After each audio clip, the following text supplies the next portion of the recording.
The day my daughter-in-law locked me out of my own home, I was carrying a bag of groceries and a folder from my doctor's appointment. At first, I thought my key was broken. Then I heard the deadbolt click from inside. Lauren stood behind the glass door, arms folded, staring at me like I was a stranger. "You can't come in anymore, Hazel," she said coldly. "This house belongs to Ethan and me now." My heart stopped. I looked past her, hoping to see my son, but Ethan wouldn't even come to the door. What Lauren didn't know was that before the sun set that evening, I would make one phone call. A call that would expose a secret buried for years and change all of our lives forever. If you've ever felt betrayed by someone you loved, I'd love to hear your story in the comments. And if you're joining me today, tell me where you're watching from and what time it is where you are. These stories remind us that none of us are truly alone. If this journey speaks to your heart, don't forget to like and subscribe so we can share it together. My name is Hazel Miller, and until everything fell apart, I believed I had been one of the lucky ones. Not because my life had been perfect. It hadn't. I had buried my husband 12 years earlier after a long battle with heart disease. I had spent countless nights sitting beside hospital beds, praying for one more year, one more month, sometimes even one more day. But despite the pain, I had something many people my age didn't have. I had memories, and I had my home. The house sat on a quiet street outside Columbus, Ohio. It wasn't a mansion. It wasn't worth millions, but every inch of it carried a piece of my life. The oak tree in the front yard had been planted the week Ethan was born. The wooden swing on the porch had been built by Robert with his own hands. The kitchen still held faint scratches on the cabinets from when Ethan used to race toy cars across them as a little boy. Every corner of that house told a story, and after Robert died, those stories became my comfort. I was 68 years old and living alone. Some people worried about me. My church friends checked in often. My neighbour, Carol Jensen, brought over homemade pies more frequently than my doctor would have approved. But honestly, I liked my quiet life. I volunteered at the local library twice a week. I attended Bible study on Wednesdays. I kept a small vegetable garden behind the house.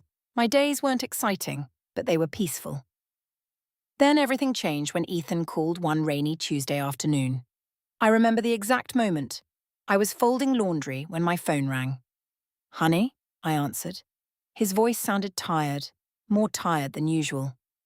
"Mum, do you have a minute?" The moment he asked that question, my mother's heart knew something was wrong. Ethan was 42 years old, but some things never changed. I could always hear his worries before he spoke them. "Of course," I said. There was a long silence. Then he sighed. "Lauren and I are having some financial problems." My stomach tightened. I knew he worked hard. He managed a regional sales team for a home improvement company. Lauren worked in real estate. Neither of them had ever been irresponsible with money. At least that's what I believed. "What kind of problems?" I asked carefully. "Nothing catastrophic," he said quickly. That answer alone told me it was worse than he wanted to admit. Over the next 20 minutes, Ethan explained that several investments had gone badly. Some unexpected expenses had piled up. Credit card balances were growing. Their mortgage payments had become difficult.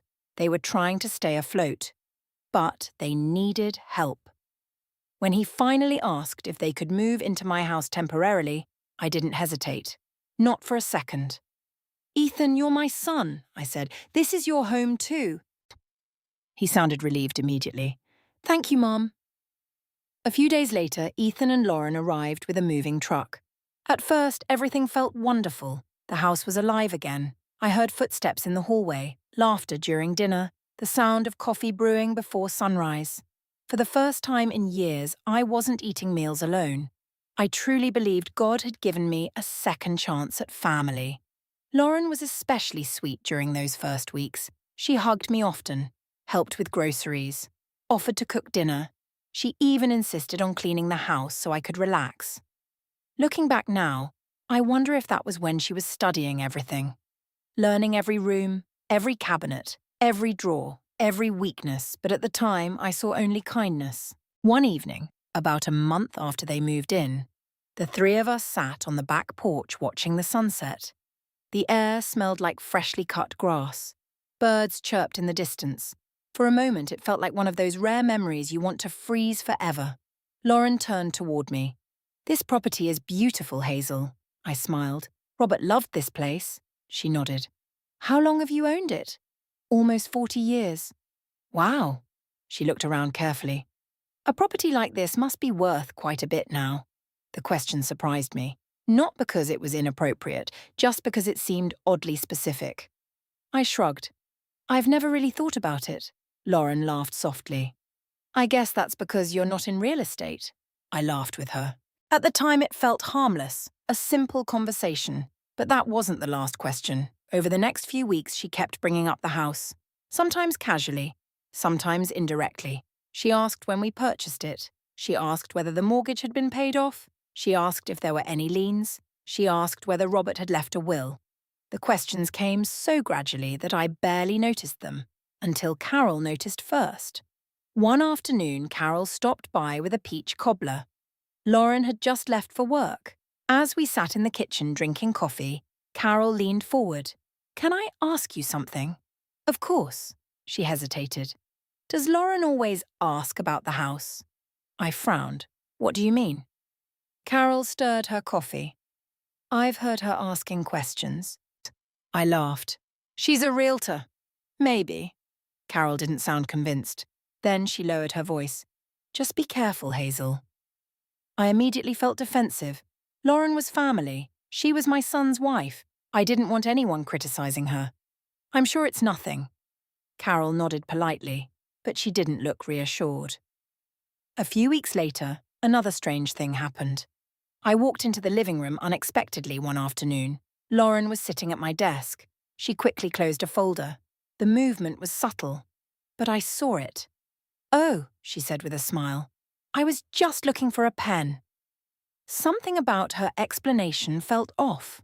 The folder she closed contained household documents, insurance papers, property tax records, utility information. Why would someone need those to find a pen? Still, I said nothing. I told myself I was imagining things, that families should trust each other. That suspicion only creates problems. Yet deep down, a small voice had started whispering something wasn't right. Around that same time, Ethan began changing too. He seemed distracted, restless. He spent long evenings staring at his phone. Sometimes I would walk into a room and conversations would suddenly stop. Other times, Lauren and Ethan would lower their voices the moment I appeared. Every explanation sounded reasonable. Every answer sounded innocent. But the atmosphere in the house had shifted. It wasn't obvious enough to point at, just subtle enough to make me uneasy. One evening, as I prepared dinner, I overheard Lauren speaking to Ethan in the hallway. "It has to happen sooner or later." Her voice was low. I couldn't hear the rest. Then Ethan answered, "I know." There was a pause. "I'm just not ready." The moment they realized I was nearby, the conversation ended. Instantly. That night, I lay awake staring at the ceiling. For the first time since they moved in, I felt like a guest inside my own home. I didn't know why. I didn't have proof of anything, only a feeling. A feeling that something was slowly unfolding behind closed doors. Something neither Ethan nor Lauren wanted me to see. And before long, I would discover that the questions about my house were only the beginning.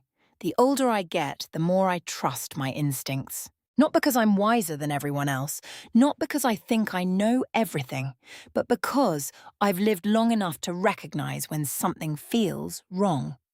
And by the beginning of that autumn, something definitely felt wrong inside my home. The changes didn't happen overnight. That was what made them so difficult to confront. If Lauren had moved in and immediately started ordering me around, I would have recognized the problem instantly. Instead, she was careful. Everything happened little by little. One small change, then another, then another. Until one day I looked around and barely recognized my own life. It started in the kitchen. For nearly 40 years, that kitchen had been mine. I knew where every bowl belonged, every spice, every pan. I could cook an entire Thanksgiving dinner without opening a single cabinet because I knew exactly where everything was. Then one afternoon, I reached for my favorite coffee mug.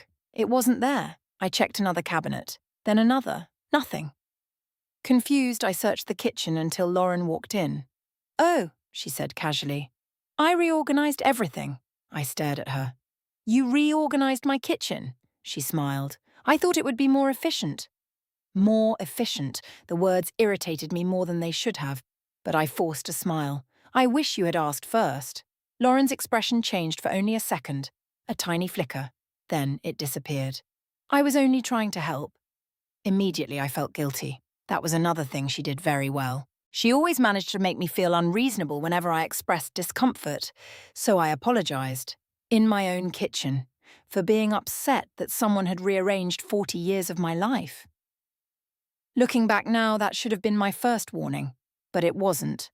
The changes continued. Soon, Lauren was deciding what groceries should be purchased. She created shopping lists. She chose meal plans. She even started commenting on what I ate. One morning, I placed 2 pieces of bacon on my plate. Lauren frowned. "That's probably not the healthiest choice for someone your age." I laughed awkwardly. "I think I've earned a little bacon." She smiled. But it wasn't a warm smile. It was the kind of smile people use when they think they know better than you. "You'd be surprised how quickly health can decline after 65. The comment stung. Not because of the words themselves, but because of the way she said them. Like I was already fragile, already declining, already becoming someone who couldn't manage her own life. Over time, similar comments became more frequent. "Maybe you shouldn't drive in the rain." "Maybe you should let Ethan handle your banking." "Maybe it's time to simplify your responsibilities."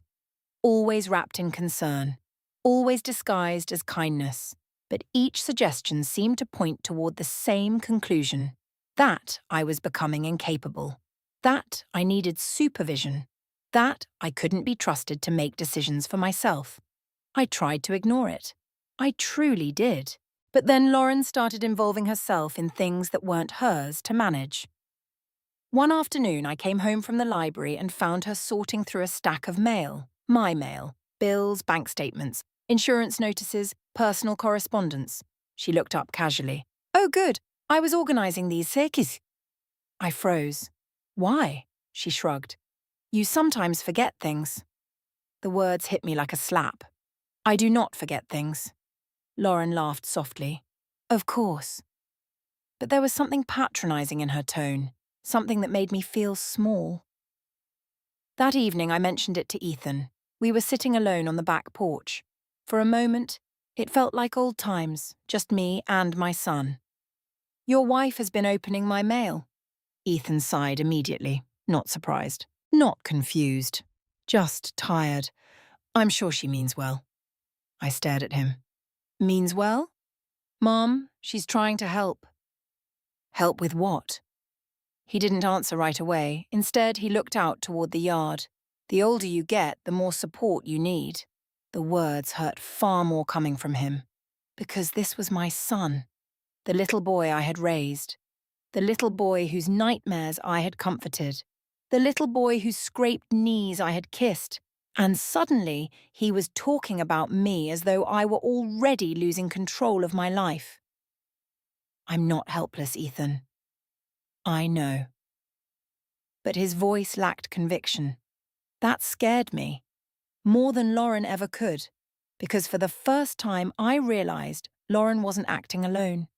Maybe Ethan wasn't leading the behavior, but he wasn't stopping it either. And that frightened me.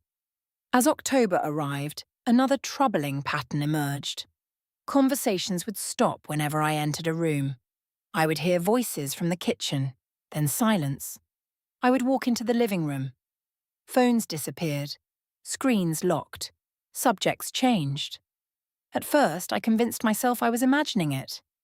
Until one afternoon when I heard my own name. I had been walking down the hallway.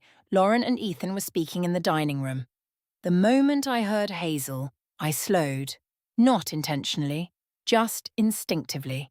Then I heard Lauren say something that made my stomach tighten. She doesn't need to know yet. Silence followed. Then Ethan replied, I still don't think this is right. Lauren's voice became sharper. If we wait too long, it'll be harder. I stepped forward. The floor creaked beneath my foot. Instantly, the conversation stopped. When I entered the room, both of them looked startled. Then Lauren smiled, a perfectly practiced smile. We were just discussing work. I knew she was lying, but I couldn't prove it. And somehow that made everything worse. The uncertainty began eating at me.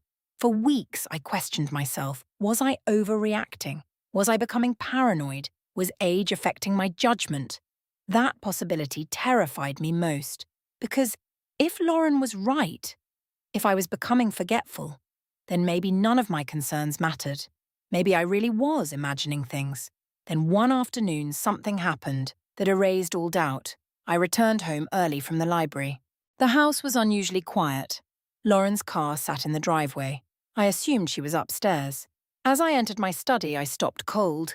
Someone had been through my filing cabinet. Folders sat slightly out of place. Drawers weren't fully closed. The arrangement was subtle. Most people wouldn't have noticed, but I did. I had organized those files myself for years. Every document had a specific location. Every folder had a purpose. Someone had searched through them. Carefully, deliberately. And whoever it was had tried to hide it. My heart began pounding. I immediately started checking documents, property taxes, insurance papers, utility records. Everything seemed present. Yet something felt off, like someone had been looking for a particular piece of information. Then I heard footsteps. Lauren appeared in the doorway. For a brief moment, surprise flashed across her face. Then she recovered. You're home early. I looked directly at her. Have you been in my office? Her expression remained calm. No. The answer came too quickly, too smoothly. I knew she was lying, and for the first time since she moved into my house, I felt genuine fear. Not fear of physical harm, but fear that something important was happening behind my back.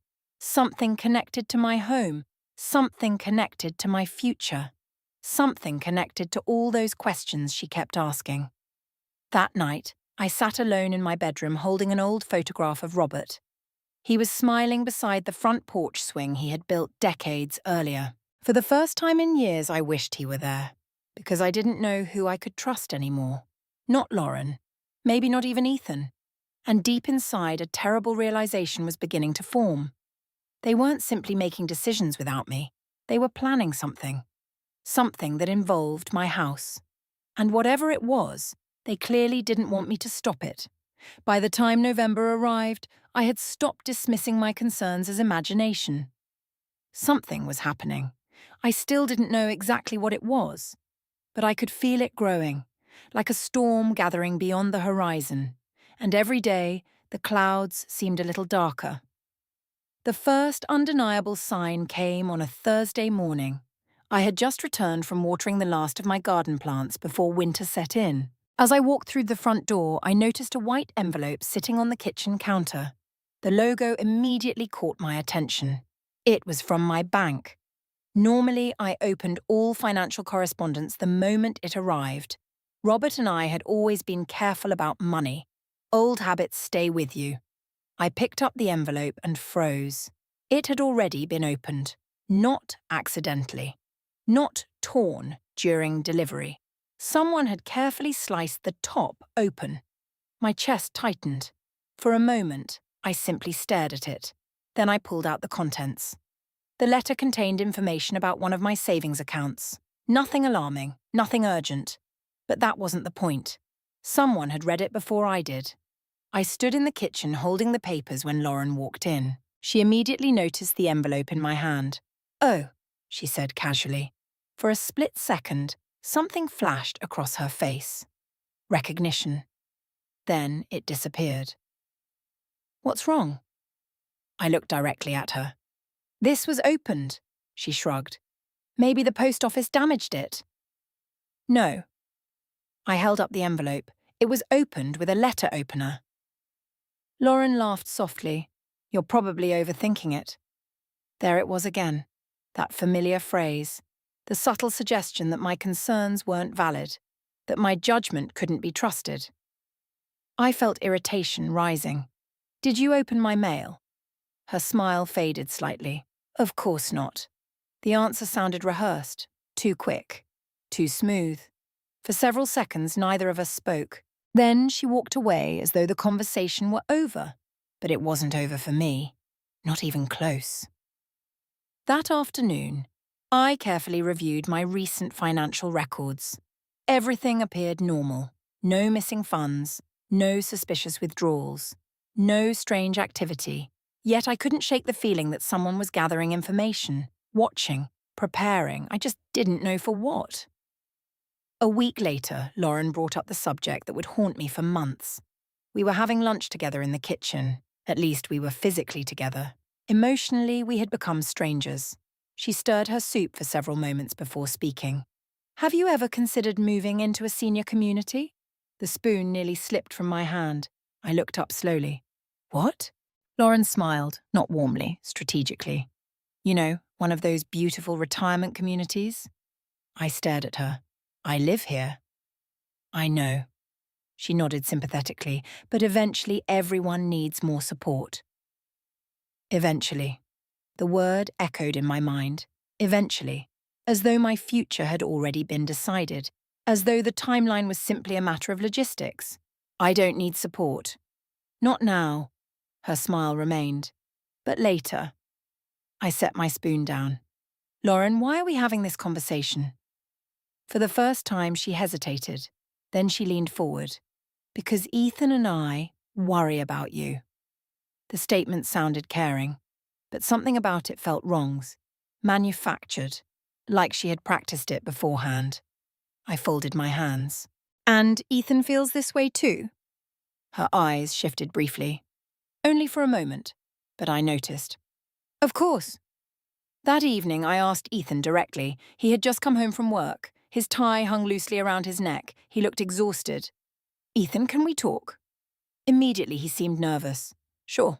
We sat in the living room, the same room where he used to build blanket forts as a child, the same room where Robert had taught him how to throw a football. Memories surrounded us, yet somehow the distance between us felt enormous. Lauren asked if I wanted to move into a retirement community. His shoulders tensed, only slightly, but enough. I see. Did you ask her to bring that up? He rubbed the back of his neck. No. The answer came slowly, carefully, too carefully. I watched him. Ethan. He looked away. And in that moment, I knew, not everything, but enough. Enough to understand that he wasn't hearing these ideas for the first time. Enough to understand that conversations had been happening without me. Private conversations about my future, about my life, about decisions that belonged to me. I don't want to leave this house. His expression softened. I know. Do you? The question slipped out before I could stop it. For a moment, neither of us spoke. Then he sighed. Mum, nobody's trying to force you. The response should have reassured me. Instead, it frightened me, because he hadn't denied the conversations. He hadn't denied the plans. He hadn't denied the possibility. He had only denied the timing. And those are very different things. As the weeks passed, the atmosphere inside the house grew heavier. Lauren became increasingly involved in matters that weren't hers. Medical appointments, insurance forms, financial correspondence. Sometimes she seemed to know about documents before I had even opened them. Other times she would mention subjects I hadn't discussed with anyone. It felt as though invisible doors inside my life were being opened without permission. Then came the day that changed everything. I had spent the morning helping at the church food pantry. When I returned home, I found Lauren sitting at the dining room table. Several papers lay spread before her. The moment she saw me, she gathered them quickly. Too quickly. I caught only a glimpse. Cleanse. But it was enough. My name appeared on one of the documents, large bold letters, Hazel Miller. My heartbeat accelerated. What are those? Lauren smiled immediately, the same practiced smile. Nothing important? I remained standing. What papers? She slid them into a folder. Just some information. I didn't move. The silence stretched. Then she finally stood. If you're worried about something, Hazel, maybe you're creating stress where there doesn't need to be any. I couldn't believe what I was hearing.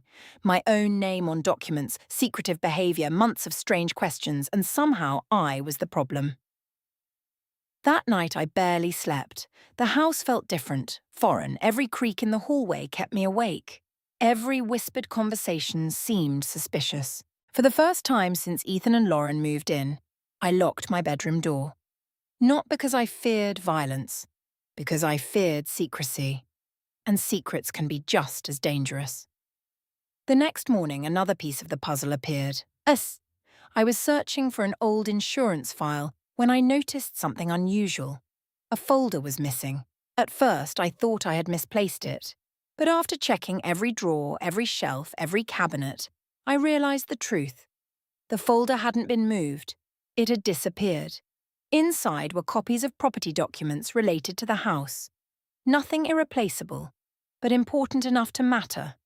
Very important. As I sat alone in my study staring at the empty space where the folder should have been, a cold feeling settled in my chest. This wasn't curiosity anymore. This wasn't concern. This wasn't family trying to help. Someone was collecting information. Someone was preparing for something. And the most terrifying part was this. I was beginning to suspect that my son knew far more than he was willing to admit. The closer Thanksgiving came, the harder Lauren worked to convince the world she was the perfect daughter-in-law. If someone had only seen her in public, they would have admired her. She volunteered at church events. She remembered birthdays. She brought homemade desserts to neighborhood gatherings. She smiled constantly. She called me Mom whenever other people were around. And for a while, I wondered if maybe I was imagining everything. Maybe grief had made me suspicious. Maybe loneliness had distorted my judgment. Maybe I was seeing problems where none existed. Then Lauren hosted a dinner party, and every doubt disappeared. It happened on a Saturday evening. Lauren announced the idea over breakfast. I think it would be wonderful to invite a few neighbours over. I looked up from my coffee. For what occasion? She smiled brightly. No occasion. Just family and community. The words sounded harmless, even sweet. Ethan immediately agreed. I think that's a great idea. By then, I had learned to be cautious. Still, refusing would have seemed unreasonable, so I nodded. All right. Over the next several days, Lauren threw herself into preparations. The house sparkled. Decorations appeared. Fresh flowers filled the dining room. She even bought a new tablecloth. The entire event felt strangely important to her, almost like a performance. On Saturday evening, the guests arrived. Among them was Carol Jensen, Pastor David Collins from church, a retired couple from 3 houses down, and several other neighbours who had known me for years. The atmosphere was warm, comfortable. At first, Lauren moved through the room like a professional hostess. She refilled drinks, complimented guests, laughed at everyone's jokes, and every opportunity she got, she drew attention to herself. Oh, Hazel shouldn't have lifted those boxes. Hazel gets tired so easily these days. I'm just trying to help her manage things. The comments sounded innocent, concerned. But after hearing enough of them, a pattern emerged. Each remark painted the same picture. An aging woman struggling to take care of herself. A caring younger couple stepping in to help. I noticed the sympathetic looks, the small nods, the expressions of concern. And for the first time, I realized what Lauren was doing. She was creating a narrative. Slowly, carefully, patiently. She wasn't trying to convince me. She was trying to convince everyone else. Halfway through dinner, Carol sat beside me. Everything okay? She asked quietly. I forced a smile. Why do you ask? Carol glanced toward Lauren. Just checking. There was concern in her eyes, real concern, not the artificial kind Lauren displayed. I appreciated it more than she knew. Across the room, Lauren was speaking to Pastor David. We worry about Hazel sometimes. The words instantly caught my attention. Pastor David frowned. Worry? Lauren sighed dramatically. You know how difficult aging can be. I felt heat rise in my face. Pastor David looked uncomfortable. I suppose. Lauren nodded. Ethan and I just want what's best for her. My stomach tightened. The conversation sounded familiar, too familiar. Like pieces of a script she had rehearsed many times. When dinner ended, guests began saying their goodbyes. Everyone complimented Lauren. The food, the decorations, the hospitality. She accepted every compliment with perfect grace. By the time the last car disappeared down the street, she looked pleased with herself. The moment the front door closed behind the final guest, everything changed. The smile vanished. The warmth disappeared. The performance ended. Lauren turned toward me, and suddenly I was looking at the woman she tried so hard to hide. That went well. Her voice sounded different, colder, sharper. I remained silent. She began collecting plates. I think people are starting to understand the situation. I frowned. What situation? Lauren laughed softly. The sound chilled me. The situation we're dealing with. My chest tightened. We? She looked directly at me. Let's stop pretending, Hazel. For several seconds, the room was completely silent. Even Ethan looked uncomfortable. Lauren set a plate into the sink. Then she turned around. You know this arrangement isn't sustainable. I stared at her. What arrangement? This. She gestured around the room. The house. The words landed like stones. I could feel Ethan watching from across the kitchen. Yet he said nothing. Not one word. Lauren folded her arms. Ethan and I need our own future. My heart began pounding. Then buy a house. The answer escaped before I could stop it. Lauren smiled. A smile completely devoid of warmth. It's not that simple. No? No. Her eyes swept across the room. The walls, the furniture, the photographs, everything Robert and I had built together. This property represents an opportunity. There it was, the truth. Not the whole truth, but enough. At last, I looked toward Ethan. Ethan? He lowered his eyes. My stomach dropped. Because in that moment, I knew. He had heard these conversations before, many times. Perhaps he hadn't agreed. Perhaps he hadn't initiated them. But he knew. And he had kept silent. Lauren continued, Nobody wants to hurt you. The sentence sounded absurd, as though locking someone out of decisions about their own life could somehow be kindness. I don't understand what you're talking about. Her expression hardened. Then she said something that made my blood run cold. There are legal ways to handle these situations. Legal ways. The phrase echoed in my mind. What situations? Lauren tilted her head slightly. When family members need assistance making decisions. I felt the room spin, not physically, emotionally. Because now I understood exactly what she was implying. Incompetence, dependency, control, the foundation she had been building for months. The comments, the concern, the questions, the performance for neighbours. Everything pointed toward the same destination. She wanted people to believe I couldn't manage my own affairs. And if enough people believed it, what might happen next? I looked at Ethan again. Are you listening to this? His face was pale, tense, conflicted, but he still didn't stop her. That silence hurt more than any insult Lauren could have delivered. Finally, I stood. I'm going to bed. Lauren didn't stop me, neither did Ethan. As I walked upstairs, I heard Lauren say something quietly. I couldn't hear every word, only the endings. It'll happen eventually. That night, I sat alone on the edge of my bed. The house felt darker than usual, colder, less familiar. For months, I had searched for explanations, excuses, reasons to doubt my instincts. Now there was no doubt left.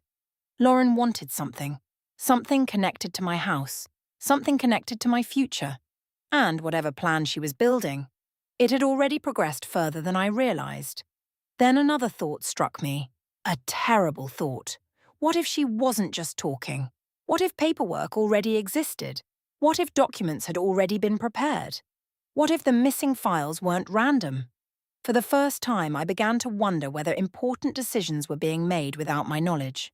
And if that was true, I was already in far more danger than I understood. The morning after Lauren's dinner party, I woke up with a knot in my stomach. I wish I could tell you I marched downstairs and confronted everyone. I wish I could tell you I demanded answers, but that isn't who I am.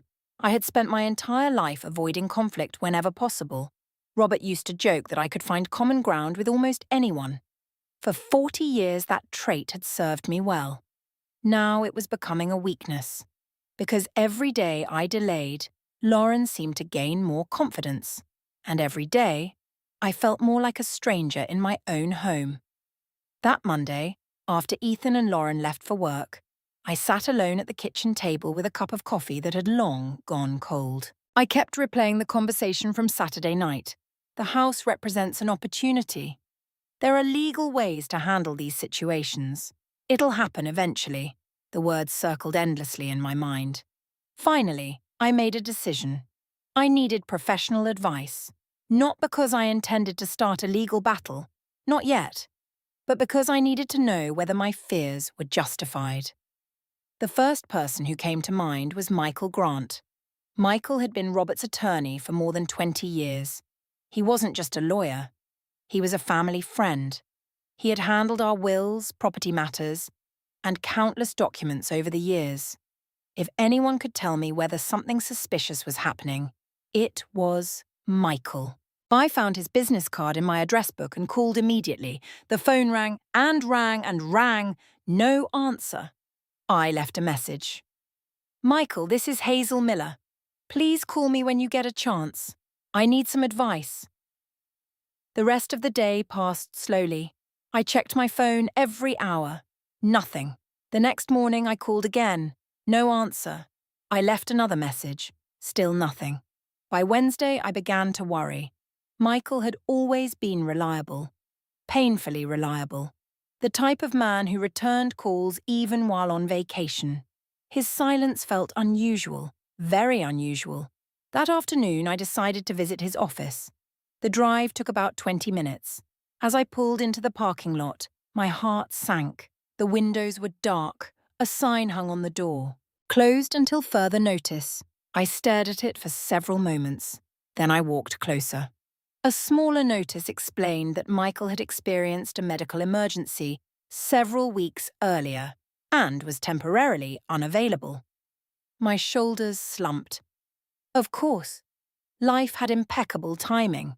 The one person I trusted was suddenly unreachable. As I drove home, I felt more alone than I had in years. For the first time, I realized how vulnerable I truly was. Robert was gone. Michael was unavailable. Ethan was drifting further away. And Lauren seemed to be tightening her grip on everything around me. That evening, I found myself standing outside Robert's old study. The room had remained largely untouched since his death. Not because I couldn't bear to enter it. Quite the opposite. It comforted me. His desk still sat beneath the window. His favourite reading chair remained beside the bookshelf.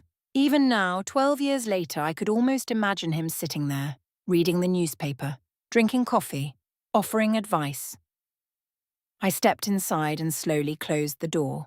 For several minutes, I simply stood there. Then my eyes drifted toward the closet, toward something I hadn't thought about in years. The family safe. Robert had installed it shortly after Ethan was born.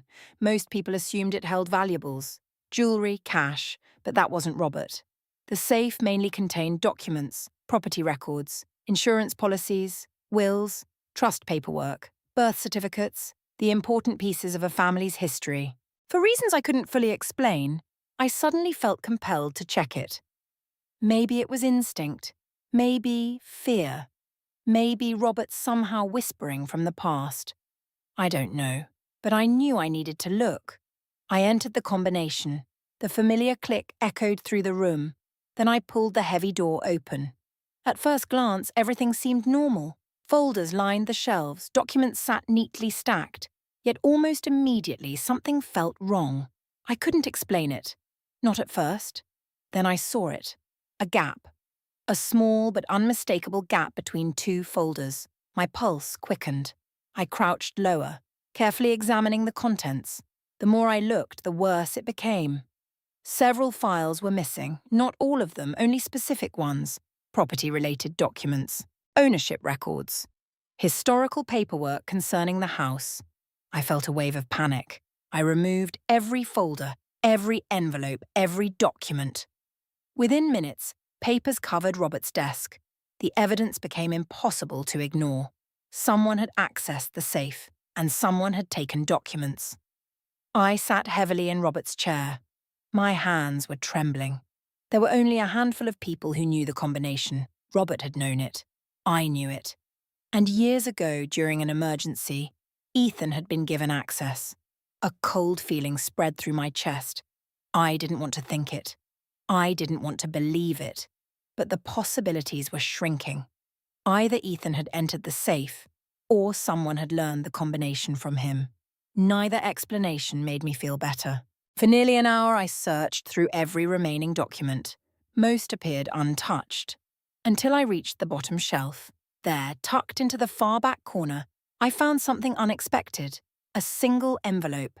Dust-covered, yellowed with age, hidden behind several old files. I frowned. I had never seen it before.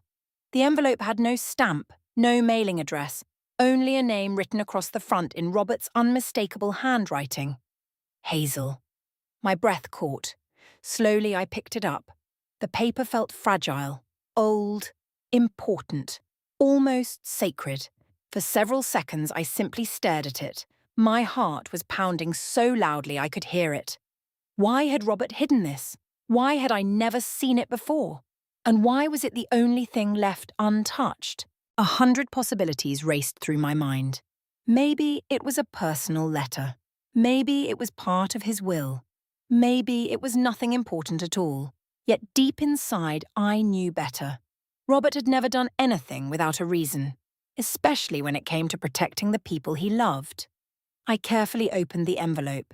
Inside was a folded letter, several pages long, written entirely by hand. The sight of Robert's handwriting instantly brought tears to my eyes. For a moment, I couldn't continue. I simply sat there holding the pages, remembering, missing him, wishing more than anything that he was sitting across from me. Finally, I unfolded the first sheet. The date at the top stunned me. It had been written only 3 months before his death. Whatever message Robert had left behind, he had written it, knowing time was running out. And somehow, deep in my heart, I sensed that the answers I had been searching for were finally within reach. For a long time, I simply stared at Robert's handwriting. 12 years had passed since I last received a letter from him. 12 years. Yet the moment I saw those familiar words, it felt as though he had stepped back into the room. My eyes filled with tears. I ran my fingers across the page. Every curve of every letter belonged to the man I had loved for more than 40 years. For several minutes, I couldn't bring myself to read it. I just sat there, listening to the silence, remembering. Then finally I took a deep breath and began. My dearest Hazel, if you're reading this, it means something has happened that worried me enough to prepare for in advance. First, if I'm gone, know that I loved you every day of my life. I had to stop. The tears came immediately. Robert had never been a man who spoke dramatically. He showed love through actions, through loyalty, through consistency, through small gestures repeated over decades. Reading those words felt like hearing his voice again. I wiped my eyes and continued. I hope this letter never becomes necessary. I hope our family remains united. I hope Ethan grows into the strong man we always wanted him to become. But life doesn't always follow the path we hope for. A chill moved through me. The words felt strangely relevant, almost prophetic. I kept reading. There is something important I need you to know. If anyone ever challenges your right to remain in this house, if anyone pressures you regarding ownership, control, or decisions involving this property, contact Evelyn Brooks immediately. I frowned. Evelyn Brooks. The name brought back memories, not recent ones, old ones, very old ones. Evelyn had been one of Robert's closest friends years ago. They had worked together on several community projects when Ethan was young. She attended birthday parties, barbecues, church events.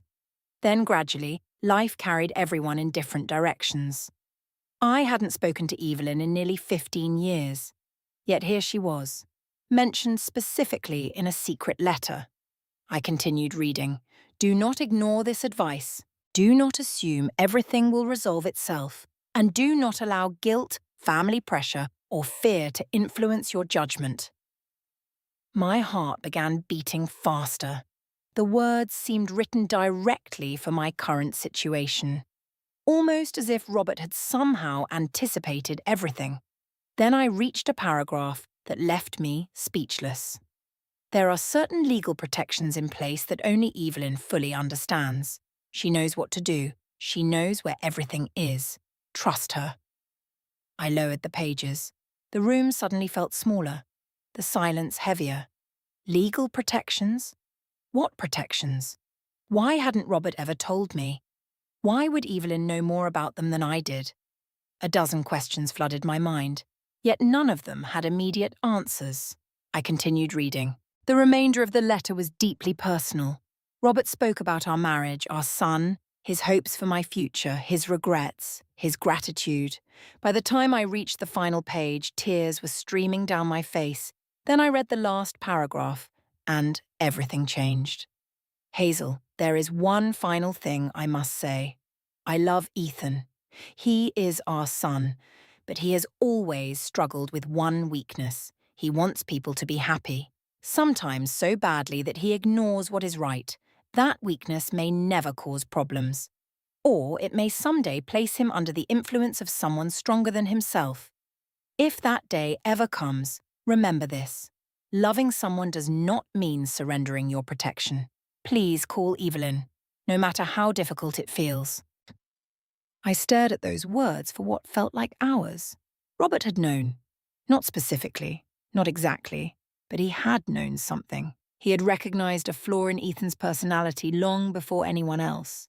A flaw I had spent years excusing, explaining, protecting. Ethan hated conflict, always had. As a child, he cried when classmates argued. As a teenager, he avoided confrontation. As an adult, he often chose peace over principle. At the time, I considered it kindness. Now I wondered if Robert had seen something deeper, something more dangerous, a tendency to surrender decisions to stronger personalities, a tendency to be led. And suddenly, Lauren's influence over him made far more sense. I folded the letter carefully, then unfolded it again, reading the instructions a second time, and then a third. Each reading revealed new meaning. By evening, I had made a decision. I needed to find Evelyn. The problem was that I had no idea where she lived. The phone number Robert included in the letter was old, very old. For all I knew, it no longer worked. Still, it was my only lead. I waited until the following morning, then I dialed the number. My hands trembled as I listened to the ringing. 1 ring, 2, 3, 4. Then a recorded message answered. The number had been disconnected. My heart sank. Of course, 15 years was a long time. I shouldn't have expected otherwise. Still, disappointment washed over me. The one person Robert specifically instructed me to contact seemed impossible to reach. For most of the day, I felt discouraged. Then something unexpected happened. That afternoon, Carol Jensen stopped by. She brought pumpkin bread. As usual, I invited her inside. We sat at the kitchen table while Lauren was out showing houses. After several minutes of conversation, I found myself mentioning Evelyn. To my surprise, Carol immediately recognized the name. Evelyn Brooks. I nearly dropped my coffee cup. You know her? Carol nodded. Of course. My pulse quickened. How? Carol laughed. We attend the same church now. For a moment, I simply stared at her. The coincidence felt almost unbelievable. After all these years, after all my searching, the answer had been sitting 3 houses away. Do you have her number? Carol smiled. I might have something even better. She pulled out her phone. A few taps later, she turned the screen toward me. There was Evelyn. Older, grey-haired, but unmistakably Evelyn, standing beside several women from church. And beneath the photograph was her contact information. I felt a surge of hope. The strongest hope I'd felt in months. Maybe Robert's plan wasn't lost after all. Maybe there were still answers waiting for me. That evening, I wrote Evelyn's number onto a piece of paper and placed it inside Robert's letter. Then I locked both inside my bedroom drawer. For the first time in weeks, I slept peacefully. Not because my problems had disappeared. They hadn't. Not even close. But because I finally had a direction. A path forward. A person Robert trusted. The next morning, however, that small sense of peace shattered. When I came downstairs, Lauren was standing in the kitchen, holding a folder. A folder I recognized immediately. It was one of the remaining property files from Robert's safe. The moment she saw me, she quickly closed it. Too quickly. Her smile appeared. But this time I noticed something beneath it. Urgency, pressure, almost desperation. And for the first time I realized something critical. Whatever Lauren was planning, she was running out of time. The moment I saw that folder in Lauren's hands, every instinct inside me screamed that something was about to happen. Not eventually. Not someday. Soon. Very soon. Lauren recovered quickly. She always did. Within seconds, her expression became calm again. Controlled. Practiced. "Oh," she said. "I was just organizing some paperwork." I looked directly at her. "That's one of Robert's property files." For the briefest moment, she froze. Then she smiled. "I found it lying around." It was an obvious lie. The file had been inside Robert's safe only days earlier. There was no way she had simply stumbled across it. But arguing would accomplish nothing. Not yet. So I said nothing. Instead, I watched. And what I saw worried me more than any argument could have. Lauren seemed nervous. Not frightened. Not guilty. Nervous. Like someone rushing toward a deadline. Over the next several days, the tension inside the house became unbearable. Lauren spent hours on the phone behind closed doors. She made frequent trips into town. She carried folders and documents everywhere she went. And Ethan looked worse every day. His face was pale. His eyes were tired. He barely touched his food. Several times I caught him staring into space as though he were trapped inside a problem he couldn't solve. One evening I found him alone on the back porch. The temperature had dropped sharply. Winter was approaching. I wrapped my coat tighter around myself and sat beside him. For a few moments, neither of us spoke. Then I asked quietly, "Are you happy?" The question caught him off guard. He looked at me, confused. "What? Are you happy, Ethan?" His expression crumbled slightly. For a moment, I saw the little boy he used to be. The boy who came running to me whenever life became difficult. Then the moment passed. He looked away. "It's complicated." That answer broke my heart. Because happy people don't say it's complicated. Happy people don't look exhausted every waking moment. Happy people don't avoid eye contact with their mothers. I wanted to ask more. I wanted to demand answers. But before I could continue, Lauren stepped outside. The conversation ended immediately, just like always. The following week, I had a routine medical appointment. Nothing serious, just a standard checkup.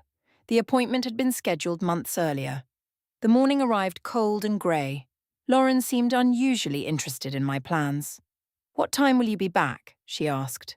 "Around noon," she nodded, then asked again later. And again before I left. At the time, I thought little of it. Now I know better. I left the house shortly after 9. The appointment took longer than expected. Blood work, paperwork, questions from the doctor. By the time I finished, nearly 3 hours had passed. I stopped at a grocery store on the way home, picked up a few items. Nothing unusual, nothing dramatic, just an ordinary day, a completely ordinary day. One that would change my life forever. As I pulled into the driveway, something immediately felt wrong. At first, I couldn't identify it. Then I noticed. Several cardboard boxes sat near the front porch. My stomach tightened. I parked the car and climbed out slowly. The closer I got, the worse the feeling became. One of the boxes looked familiar. Very familiar. I moved closer and froze. Inside were my belongings, my photo albums, my winter sweaters, several framed photographs, a lamp from my bedroom, For a moment, my mind refused to process what I was seeing. Surely there had to be an explanation. A misunderstanding. A mistake. Then I reached the front door. I inserted my key. The lock wouldn't turn. I frowned, pulled the key out, tried again. Nothing.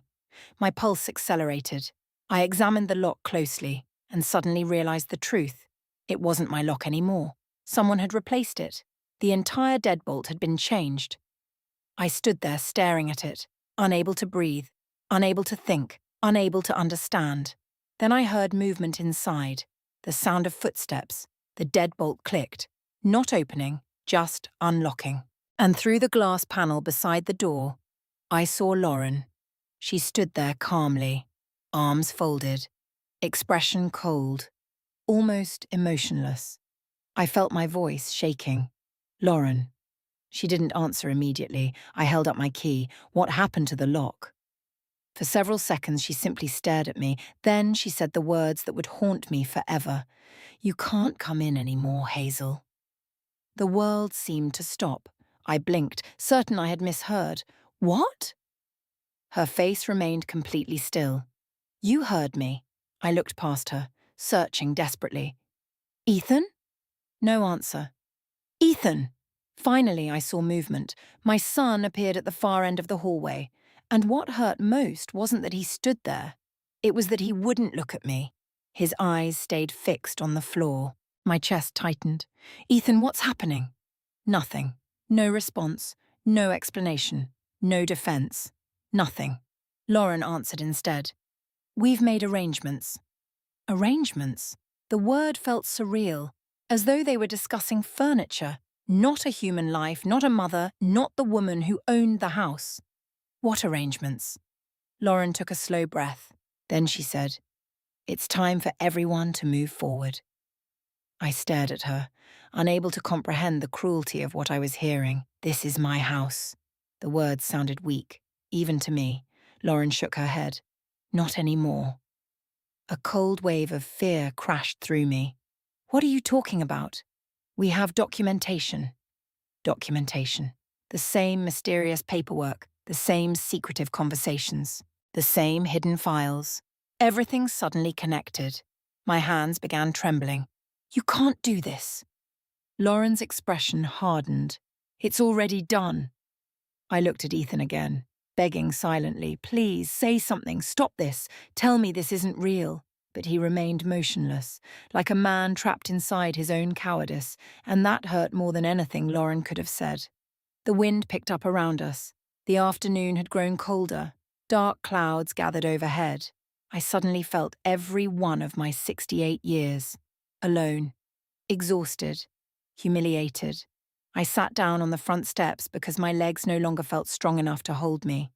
Neither Lauren nor Ethan moved. Neither invited me inside. Neither offered comfort. The door remained closed between us.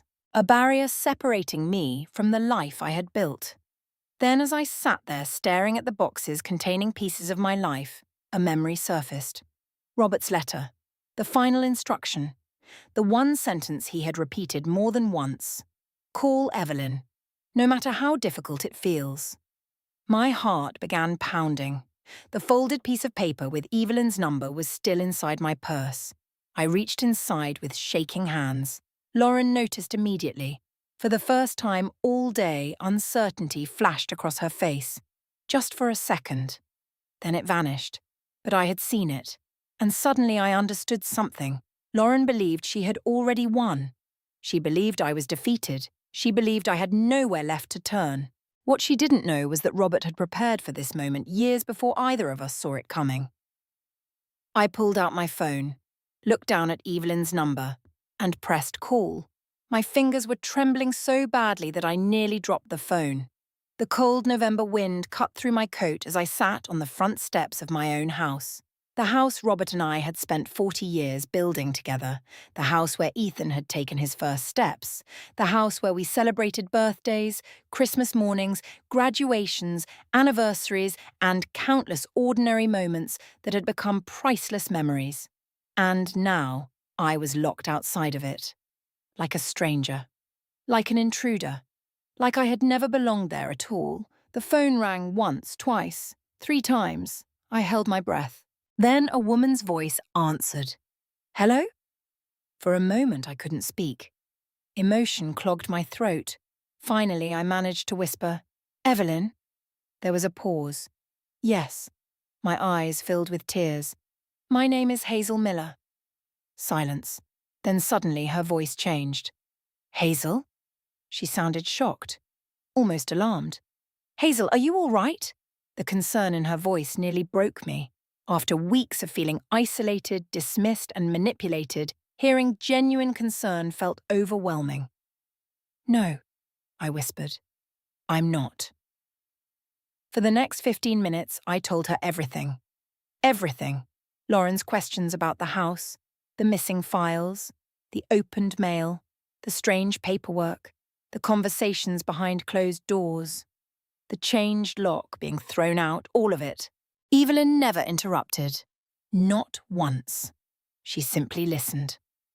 When I finally finished, there was a long silence. Then she asked a question that surprised me. Did you sign anything recently? I frowned. No, nothing. I signed medical paperwork at my doctor's office. Anything related to finances? No. Property documents? No. Her voice became serious. Good. The word carried enormous weight. A chill ran through me. What does that mean? Another pause. Then Evelyn said something that changed everything. Hazel, listen to me very carefully. My grip tightened around the phone. You are not going back into that house today. I blinked. What? Do not confront them. Evelyn, do not argue. Her tone left no room for discussion. Do not sign anything. I wasn't planning to. Good. The seriousness in her voice frightened me, because Evelyn wasn't reacting like someone hearing family drama. She was reacting like someone hearing about a crisis. Then she asked another question. Do you still have Robert's letter? Yes. Good. More silence. Finally, I asked the question that had been haunting me. Evelyn, what did Robert mean when he wrote about legal protections? The line became quiet. Very quiet. When she spoke again, her voice sounded different. Careful, measured, almost relieved. I was hoping you'd ask. I waited, my heart pounding. Then she said the words that changed my understanding of everything. Robert created a family trust. I frowned. A trust? Yes. I struggled to process the information. Robert and I had discussed wills, insurance, retirement plans, but I couldn't remember him ever mentioning a trust. Evelyn continued. He established it several years before he passed away. I stared at the house, at the locked door, at the windows behind which Lauren probably believed she had already won. What does that mean? It means, Evelyn said carefully, that ownership of the property is more complicated than they realize. For a moment, I couldn't breathe.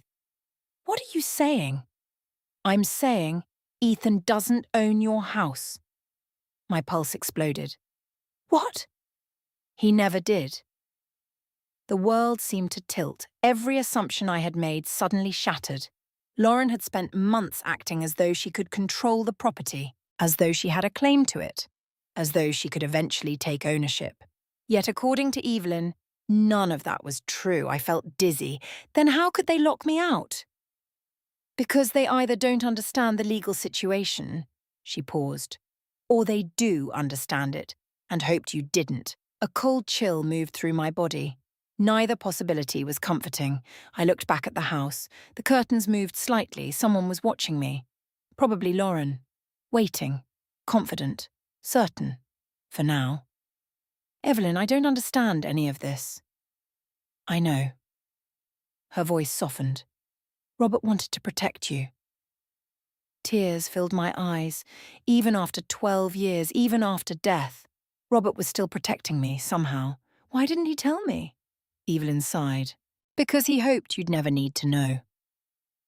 The answer sounded exactly like Robert. Practical. Protective. Always preparing for the worst while hoping for the best. Then Evelyn said something else. Something that made my stomach tighten.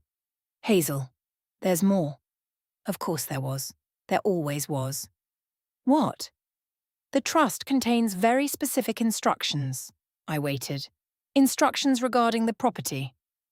My heart pounded. What kind of instructions? Another pause. Then, instructions that prevent the house from being sold without certain conditions being met. I stared at the front porch, at the boxes containing my belongings, at the home Lauren seemed so desperate to control. And suddenly, a terrible possibility occurred to me. What if that's why they're doing this? Evelyn immediately understood. I've been wondering the same thing. The words sent a shiver through me. Months of strange behaviour. Questions about ownership, missing documents, secretive conversations. Maybe none of it had been about living there. Maybe it had always been about selling it. About money. About control. About something far larger than simple family conflict. For the next several minutes, Evelyn asked detailed questions.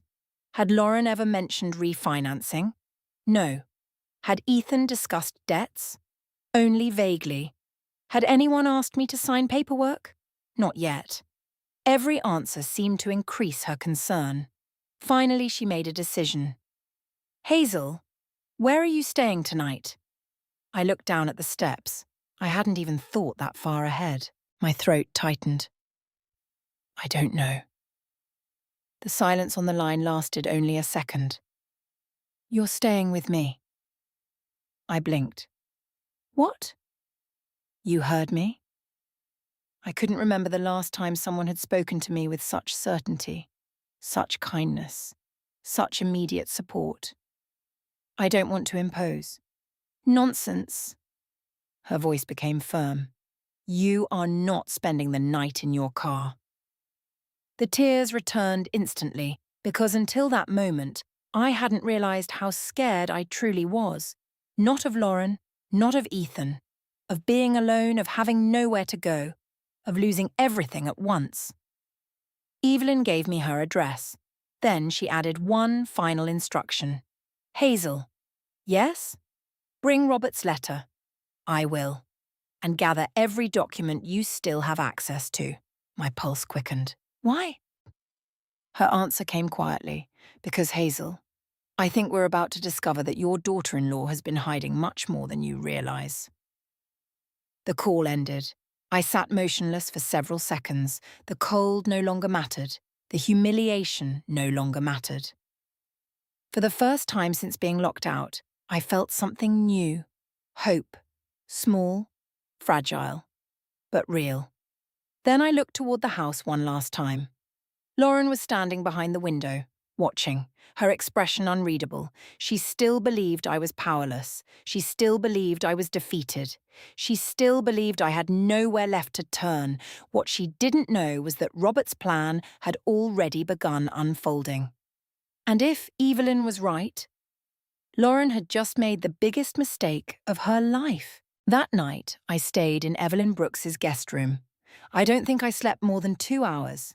Every time I closed my eyes, I saw the same image. Lauren standing behind the glass door, arms folded, calm, confident, telling me I could no longer enter my own home.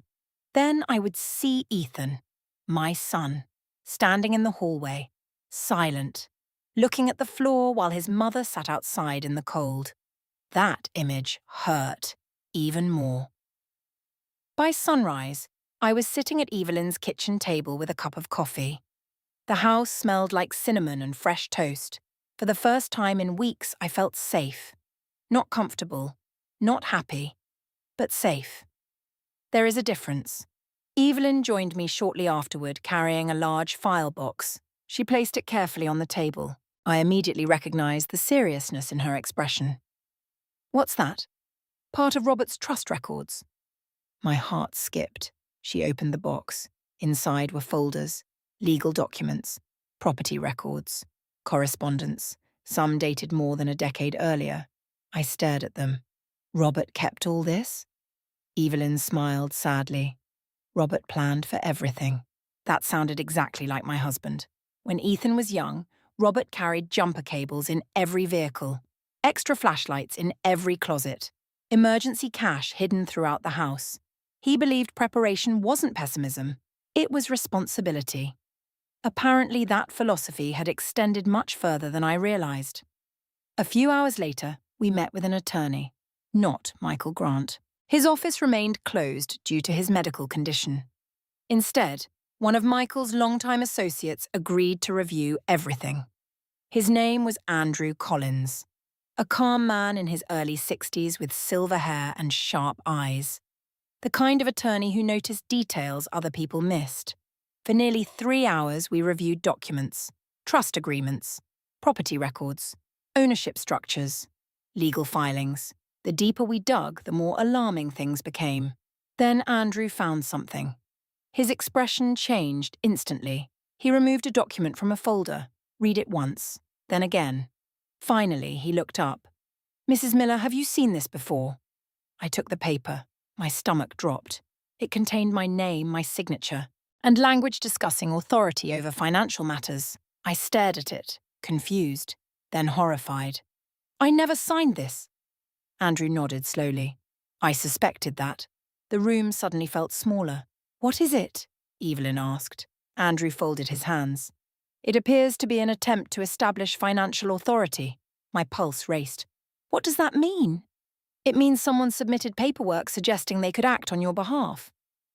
The words hit me like a freight train. I couldn't breathe. I couldn't think.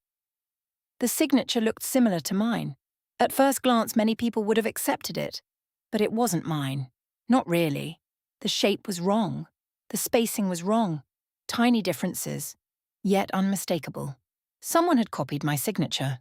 Evelyn's face hardened. "When was this filed?" Andrew checked the paperwork. "Several months ago." Several months. My mind immediately went back. The strange questions, the missing files, the opened mail, everything.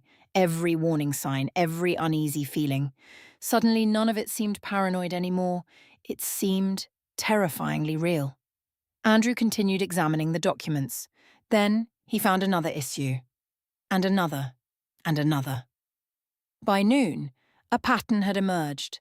Someone had been gathering information about my finances, my property, my assets, systematically, carefully, over a long period of time. The realization made me physically ill. I excused myself and stepped outside. The cold air hit my face. I leaned against the building and closed my eyes.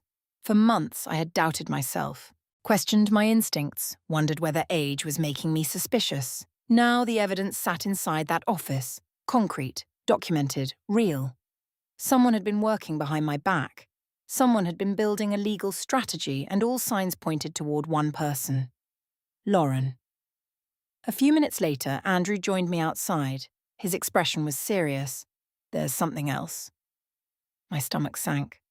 Of course there was. "What?" He handed me several photographs. At first, I didn't understand what I was looking at. Then, realization struck. The images came from my doorbell camera. My front door. My house. I stared at them, confused. "When were these taken?" Andrew checked the timestamps. Over the past several months, the images showed Lauren, again, and again, and again. Sometimes carrying folders, sometimes holding stacks of papers, sometimes entering the house after everyone else had left. Nothing illegal at first glance. But then one image stopped me cold. Lauren stood on the front porch holding a folder I recognized immediately. One of the property files missing from Robert's safe. My heartbeat accelerated. "Where did these come from?" Andrew explained. The doorbell camera automatically stored archived footage through an online account, a service linked to the property. One Lauren apparently forgot existed, or perhaps never knew about. Either way, the footage had survived, and it was beginning to tell a story, a very dangerous story. For over an hour, we reviewed additional recordings. Not every clip mattered, but enough of them did. Enough to establish a pattern. Enough to raise serious questions. Enough to concern Andrew deeply. Then Evelyn asked the question neither of us wanted answered. "Can this be prosecuted?" Andrew thought carefully. "It depends. On what?" "Intent. documentation, additional evidence. The answer wasn't satisfying, but it wasn't hopeless either. Then his eyes shifted toward me. Mrs. Miller, I need to ask something difficult. I braced myself. What? Did your son know? The question pierced straight through my heart, because I had been asking myself the same thing for weeks, maybe months. Did Ethan know? Had he participated? Had he helped? Or had he simply looked away? I swallowed hard. I don't know. And that was the truth. I genuinely didn't know. Part of me wanted to believe he was innocent, manipulated, pressured, misled. But another part remembered the silence, the avoidance, the secrets, the conversations that stopped when I entered rooms. No matter how much I loved him, I could no longer pretend he was completely unaware. Andrew nodded. Then that's what we need to determine next. As the meeting ended, Evelyn and I gathered the files, but before we left, Andrew handed me a copy of the trust. A specific page had been highlighted. I looked down, then froze, because for the first time, I saw exactly why Robert had been so careful, exactly why he had created the trust, and exactly why Lauren's entire plan was destined to fail. The trust made one thing absolutely clear. As long as I was alive, living independently, and mentally competent, no one, not Ethan, not Lauren, not anyone else, could remove me from that house or force its sale. No one. My eyes filled with tears, even after death, even 12 years later. Robert was still standing between me and anyone who wanted to take advantage of me, and suddenly I understood something else. Lauren hadn't just made a mistake. She had targeted the one property she could never legally control. The only question remaining was this: how far had she gone before realizing it? And the answer, I feared, was much farther than any of us were prepared to discover. That night, I couldn't stop thinking about Ethan, not Lauren, not the trust, not the forged documents, Ethan. Because no matter how shocking the evidence was, one question continued haunting me. How much did my son know? I wished the answer was simple. I wished I could tell myself he had been completely innocent, that Lauren had manipulated everything without his knowledge, that he had merely been another victim. But the truth wasn't that clean. And deep down, I already knew it. The next morning, Andrew called. His voice was calm but direct. I think it's time to speak with Ethan. My stomach tightened. I had known this moment was coming. I just wasn't ready for it. Do you think he'll talk? Andrew paused. I think he's under tremendous pressure. That wasn't the answer I wanted, but it was probably the most honest one. By early afternoon, Evelyn and I were sitting in her living room when my phone rang. The screen displayed Ethan's name. For several seconds, I simply stared at it. He hadn't called since I was locked out. Not once. Not to check on me. Not to apologize. Not even to ask if I was safe. Now he was calling. I answered. Hello? Silence. Then I heard his voice. Mom? My heart immediately ached. He sounded exhausted, broken, almost defeated. Ethan. Another silence followed. I need to talk to you. I looked at Evelyn. She nodded. Then talk. His voice cracked slightly. Not on the phone. Within 2 hours, Ethan arrived at Evelyn's house, alone. No Lauren. That fact alone told me something significant had changed. When he stepped inside, he looked older than 42. His shoulders sagged. Dark circles surrounded his eyes. The confident man I remembered seemed gone. For several moments, neither of us spoke.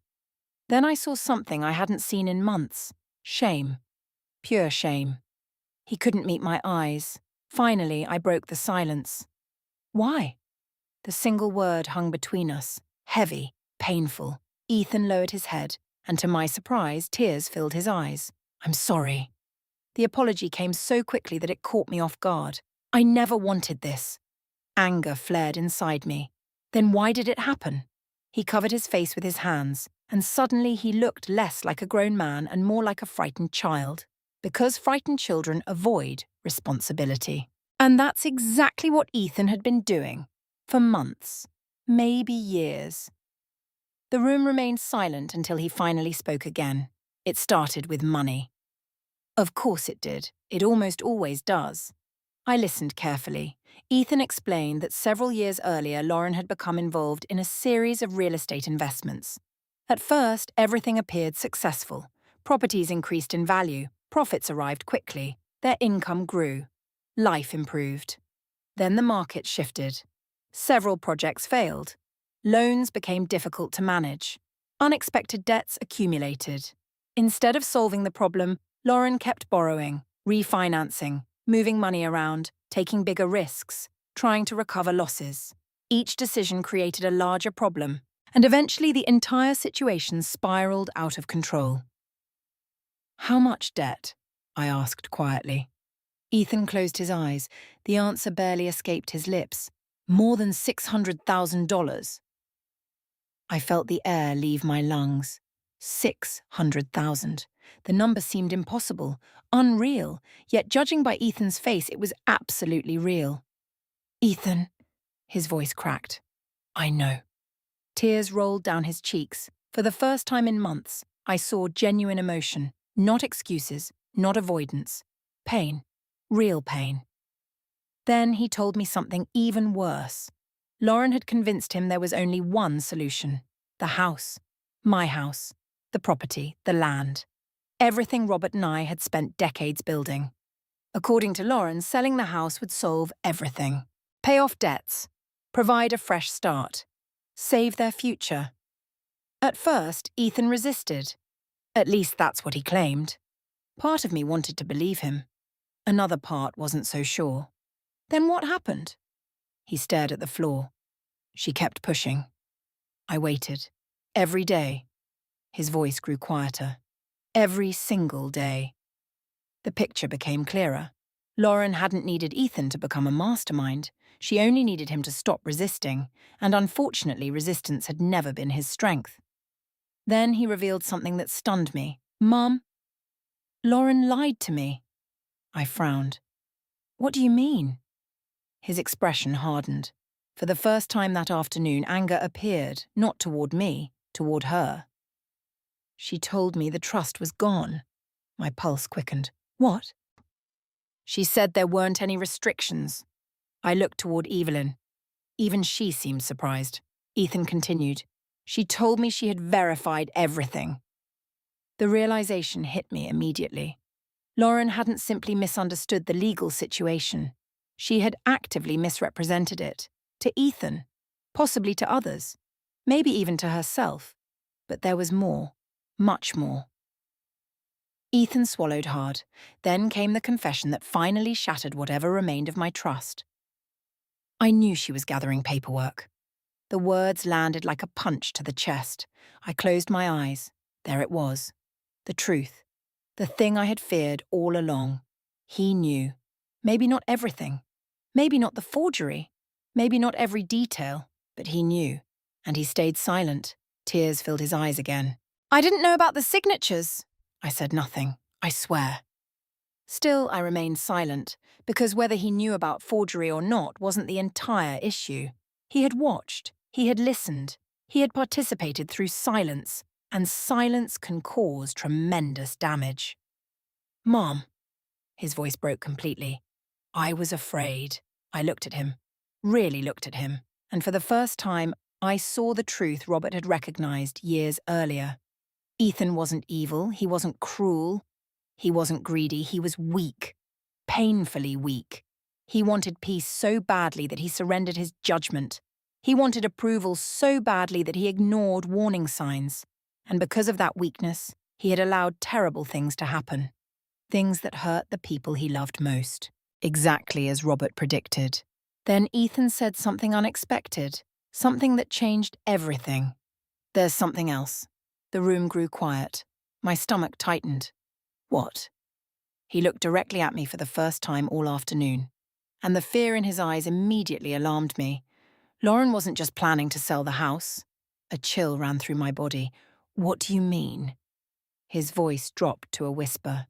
"She already tried to use it." I felt my heart stop. Tried to use it how? Ethan swallowed hard, then delivered the sentence that changed the entire case. She applied for financing using the property's value. The room went silent. Even Evelyn looked stunned because, if that was true, then Lauren's actions weren't simply desperate, they were deliberate, calculated, and far more dangerous than we had imagined. And suddenly, for the first time, I began to wonder whether losing the house had ever been Lauren's real goal at all. For several seconds after Ethan's confession, nobody spoke. The silence felt heavy, dangerous, the kind of silence that appears when a terrible truth finally enters the room. Evelyn was the first to recover. "What kind of financing?" Ethan swallowed hard. "I don't know all the details." "Tell us what you do know."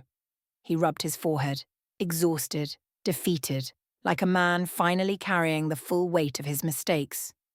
"Lauren found a private investor." My stomach tightened. A private investor, not a bank, not a traditional lender. Something about that immediately sounded worse.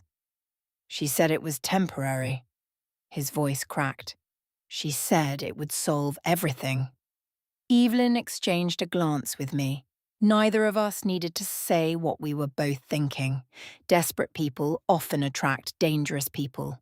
And Lauren had clearly been desperate. Andrew Collins had joined us through a conference call earlier that afternoon, and as Ethan continued speaking, his voice came through the speakerphone. "Ethan, did Lauren ever mention collateral?" "Yes." The answer came immediately. My heart sank. Andrew's tone sharpened. "What collateral?" Ethan looked down. "The property." The room went completely still. I closed my eyes. For months, Lauren had been studying the house, researching documents, searching files, collecting information. Now the reason was becoming painfully obvious. She wasn't simply interested in ownership. She wanted leverage. The property represented security, money, borrowing power, a solution to debts she could no longer control. Andrew's voice became very careful. "Did she tell the investor she owned the property?" Ethan hesitated. That hesitation answered the question before he spoke. "I think so." My stomach turned. For several moments, I couldn't say anything. I simply sat there trying to process the magnitude of what I was hearing. This wasn't family conflict anymore. This wasn't merely manipulation. This was something much larger, much more serious. Ethan continued. "The investor started asking questions." Andrew immediately leaned in. "What kind of questions?" "Ownership records, property restrictions, legal authority." Of course, any serious investor would ask those questions, and sooner or later those questions would have led directly to the trust, directly to Robert's protections, directly to the truth, which explained something important. Lauren had been rushing. The missing documents, the secret paperwork, the sudden lock change. Everything had accelerated because time was running out. The lies were becoming harder to maintain, and Lauren knew it. That evening, Andrew requested that everyone meet the following day. He wanted all documents reviewed together. Every piece of evidence, every filing, every record. By morning, the atmosphere felt completely different. For the first time since being thrown out of my home, I wasn't reacting. I was preparing. And apparently, so was Lauren. Around 10 o'clock, Andrew received a message. He read it silently, then looked up. Interesting. My pulse quickened. What? He slid his phone across the table. The message came from Lauren. She wanted a meeting, immediately, at the house. The irony wasn't lost on me. After locking me out, she now wanted everyone to gather there. Andrew smiled slightly. "I think she's nervous." Evelyn nodded. "So do I." The meeting was scheduled for that afternoon. As we drove toward my house, my stomach twisted with anxiety. I hadn't seen it since the day I was locked out. Seeing it again felt surreal. The familiar porch, the flower beds, the oak tree Robert planted decades earlier. Everything looked the same, yet nothing felt the same. When we arrived, Lauren was already waiting. So was Ethan. Lauren stood near the front door, perfectly dressed, perfectly composed, at least on the surface. But I noticed details other people might miss. The tension in her jaw, the stiffness in her posture, the way her eyes constantly moved. She was afraid. Good. For months, I had been the one living in fear. Now it was her turn. As we entered the house, I felt a wave of emotion. Memories surrounded me. Every room reminded me of Robert, of family, of better times. For a moment, I almost forgot why we were there. Then, Lauren spoke. "I'm glad everyone came." Her voice sounded pleasant, professional, carefully controlled. Andrew set his briefcase on the dining room table. "Let's begin." For nearly 30 minutes, the discussion remained civil. Lauren insisted everything had been a misunderstanding. She claimed she was only trying to protect the family, only trying to help Ethan, only trying to solve financial problems. The excuses sounded polished, practiced, prepared. Then Evelyn opened a folder, and everything changed. She removed a copy of Robert's trust, placed it directly in front of Lauren. The colour drained from Lauren's face, immediately. The reaction lasted only a second, but it was enough. She recognized it. And, more importantly, she hadn't expected us to have it. Andrew noticed too. "So you've seen this before?" Lauren quickly recovered. "No." It was a terrible lie. Everyone in the room knew it.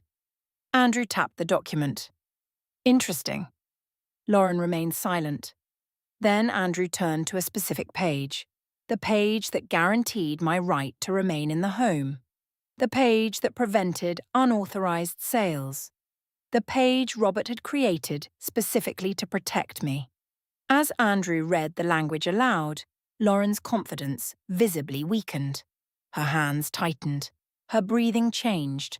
For the first time, she seemed genuinely uncertain. Then came the next piece of evidence. The forged paperwork. Lauren immediately denied involvement. Then came the archived doorbell footage. Her expression darkened. Then came records showing her attempts to gather ownership information. More denials, more excuses, more explanations, each weaker than the last. Finally, Andrew placed another document on the table. One none of us had seen until that morning. A financing application. My heart nearly stopped. There it was. In black and white. Property value estimates, ownership claims, financial projections, and references to collateral connected to my home. Lauren's face went completely pale. The room fell silent, because now everyone understood the same thing. This wasn't speculation anymore. This wasn't suspicion. It was evidence. Real evidence. Documented evidence. For several long seconds, nobody moved. Then Lauren finally spoke, and what she said surprised everyone, especially me. "I didn't have a choice." The room froze. Andrew frowned. "What does that mean?" Lauren's eyes filled with tears. Not sadness, desperation, pure desperation. And for the first time since this nightmare began, I realized something important. Lauren wasn't acting like a woman who had lost. She was acting like a woman terrified of what would happen next. And whatever she was afraid of, we still hadn't uncovered it. "I didn't have a choice." Lauren's words hung in the air like a storm cloud. For a moment, nobody responded. Not me, not Ethan, not Evelyn, not even Andrew. Because after months of manipulation, secrecy, and lies, hearing Lauren portray herself as a victim felt almost unbelievable. Yet there was something different about her now. The confidence was gone. The carefully crafted image had cracked. For the first time, she looked frightened, genuinely frightened. Andrew folded his hands. "What exactly didn't you have a choice about?" Lauren stared at the table, at the documents, at the evidence, at the reality she could no longer avoid. Then she whispered, "You don't understand." Andrew's voice remained calm. "Then explain it." Several seconds passed. Finally, Lauren looked up, and when she spoke, her voice shook. The debt wasn't the real problem. A chill moved through the room because that statement meant something worse existed, something we still didn't know. Ethan looked confused. "What are you talking about?" Lauren turned toward him. The pain in her expression seemed real. For the first time all day, I wasn't sure what to think. Then she spoke. "The investor wasn't just an investor." The room fell silent. My stomach tightened immediately. Andrew leaned forward. What do you mean? Lauren closed her eyes, as though she had been carrying a burden for months, maybe years. Then she finally said it. He threatened me. Nobody moved. Nobody spoke. The words echoed through the room. Threatened. Not pressured. Not encouraged. Threatened. Ethan stared at her. What? Tears rolled down Lauren's cheeks. I tried to hide it. The room remained completely still. I thought I could fix everything before anyone found out. Andrew's expression remained cautious. Start from the beginning. Lauren nodded slowly. Then the story emerged. Months earlier, after several failed investments, Lauren had become desperate. The losses were growing. Creditors were calling. Payments were overdue. Her reputation was collapsing. Then someone offered help. A private financier. At first, the arrangement appeared simple. Short-term money, flexible repayment, quick approval. Exactly what she needed, or so she thought. But as the debt increased, the situation changed. The lender became aggressive, demanding, controlling. Interest rates climbed, deadlines shortened, pressure intensified. Eventually, Lauren found herself trapped. The more she borrowed, the deeper she sank, the more desperate she became, and somewhere along the way, she convinced herself that my house could solve everything, not because she hated me, not because she wanted revenge, because she was drowning. And drowning people often make terrible choices. I listened quietly. Part of me felt sympathy, but another part remembered sitting outside in the cold, locked out, humiliated, abandoned. Fear might explain her actions, it didn't excuse them. Andrew seemed to feel the same way. Did this lender instruct you to pursue the property? Lauren hesitated, then nodded. The room became even quieter. Specifically? Again she nodded. Ethan looked horrified. You told me we were trying to save our finances. Lauren lowered her head. I was. By taking my mother's house? The pain in Ethan's voice was unmistakable. For the first time, his anger seemed stronger than his fear. And honestly, it was about time. Months too late, but still, Lauren broke down completely, sobbing. Crying harder than I had ever seen. Yet despite the tears, something important had changed. No one rushed to comfort her. Not Ethan, not me, not anyone. Because compassion does not erase accountability. Eventually, Andrew interrupted. We need to focus on facts. Lauren nodded, still crying. Andrew pointed toward the forged documents. Did you create these? The question landed like a hammer. For several seconds, Lauren couldn't answer. Then she whispered, Yes. The confession shocked even Ethan. His face turned white. You forged Mom's signature? Lauren covered her face. I didn't know what else to do. Ethan stood up so suddenly his chair nearly tipped over. Are you serious? His voice cracked with disbelief. Do you understand what you've done? Lauren continued crying, but the excuses were gone now. The lies were gone. Only the truth remained, and the truth was ugly. Very ugly. One confession led to another. Lauren admitted opening my mail, reviewing my financial information, searching through documents, accessing files she knew did not belong to her. Each admission felt like another wound, not because of the actions themselves, but because of what they revealed. A complete disregard for trust, for boundaries, for family. Finally, Andrew closed the last folder. The evidence was overwhelming. There was no longer any room for denial, no misunderstanding, no confusion, just facts. Cold, undeniable facts. Then something unexpected happened. Ethan walked toward me, slowly, carefully, like a child approaching after making a terrible mistake. When he reached me, his eyes filled with tears. I'm sorry. The words sounded different this time, not rehearsed, not convenient, real, painfully real. I should have protected you. My throat tightened. He continued. I should have listened. More tears followed. I should have stopped this before it ever started. The room blurred slightly through my own tears, because despite everything, he was still my son. Flawed, Weak, deeply wrong, but still my son.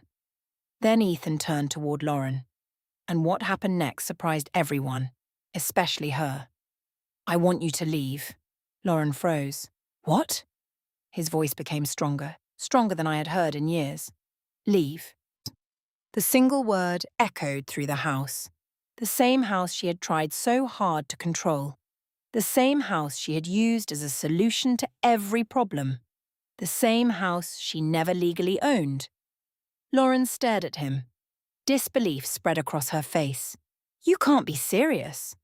"I'm completely serious." The firmness in his voice felt almost unfamiliar. Perhaps this was the man Robert always hoped he would become. Not perfect, but finally willing to stand for something. Lauren's expression shattered. For a moment she looked completely lost, then she stood, gathered her purse and walked toward the door. Nobody stopped her. Nobody followed her. At the entrance she turned around, her eyes met mine. For several seconds neither of us spoke. Then she whispered something unexpected. "I'm sorry, Hazel." The apology sounded sincere. Maybe it was. Maybe it wasn't.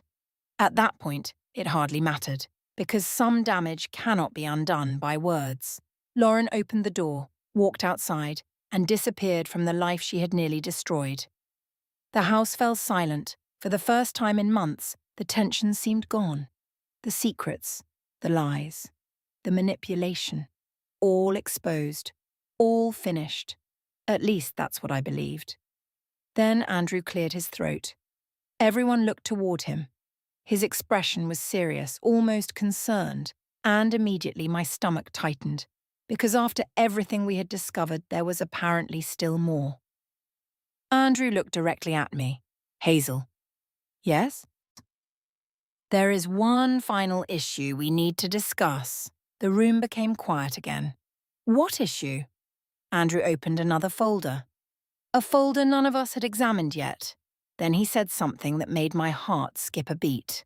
"It concerns Robert." The moment Andrew mentioned Robert, every emotion inside me seemed to stop.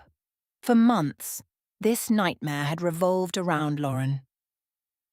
The forged documents, the missing files, the lies, the debt, the manipulation.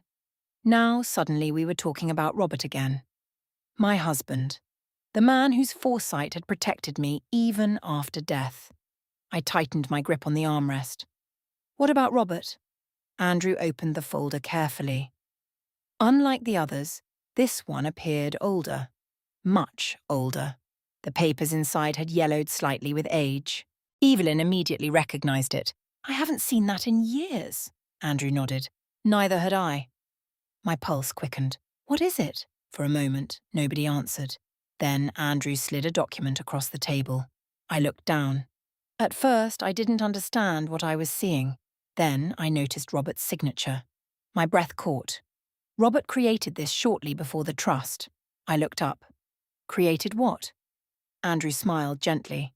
"A letter of instruction." The words sounded harmless, yet something about them felt important, very important. Evelyn's eyes softened. "I remember this." I stared at her. "You knew about it?" She nodded. Robert wanted additional guidance in case something happened after he was gone. A lump formed in my throat. That sounded exactly like him. Always planning. Always preparing. Always protecting. Andrew continued. "The trust handled the legal protection." He tapped the document. "This handled the personal side." I looked down again. The first line immediately blurred my vision. "To those helping protect Hazel." Tears filled my eyes. Even now, even after 12 years, Robert's first concern was still me. Andrew gave me a moment before continuing. "Would you like me to read it?" I nodded, unable to speak. Andrew began.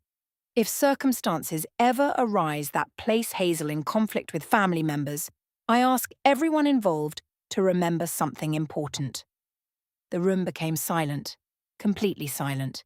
Even Ethan leaned forward. Andrew continued reading. "Hazel's greatest strength has always been her kindness."